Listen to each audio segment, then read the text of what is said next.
మీకు తెలుసా uncontrolled blood sugars అనేది కంటిని ఎఫెక్ట్ చేస్తుంది అని, దీనివల్ల కంటి చూపు కూడా తగ్గుతుంది అని. Hello all, I am doctor Sai Prasanna, consultant at Shri Vijaya hospital and laser centre at Hastinapur, Hyderabad.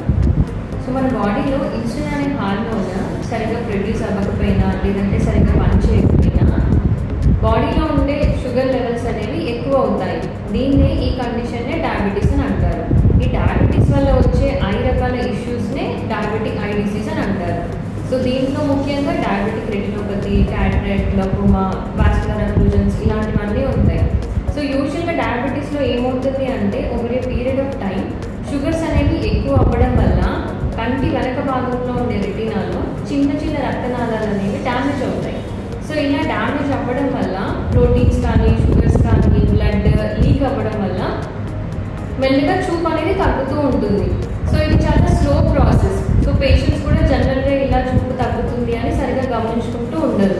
So ఇలా రెటీనా అఫెక్ట్ అవ్వడాన్ని డయాబెటిక్ రెటినోపతి అని అంటారు. ఇది నెమ్మదిగా చూపు తగ్గుతూ ఉంది కాబట్టి పేషెంట్స్ జనరల్గా నోటీస్ చేయకుండా ఉంటారు. సో డయాబెటిక్ పేషెంట్స్ మన ఐస్ హెల్తీగా ఉన్నాయో లేదో తెలియాలి అని అంటే కంపల్సరీ ఎవ్రీ 6 monthsకి ఆప్థల్మిక్ కన్సల్టేషన్ మస్ట్. దాంతోపాటు డైలేటెడ్ ఫండస్ ఎగ్జామినేషన్ కంపల్సరీ. రెటినాలో చేంజెస్ ఏదైనా ఉన్నాయా లేదో తెలుసుకోవాలి అంటే. సో ఇలాంటి మరిన్ని ఇన్ఫర్మేషనల్ వీడియోస్ కోసం ప్లీజ్ ఫాలో అవర్ పేజ్.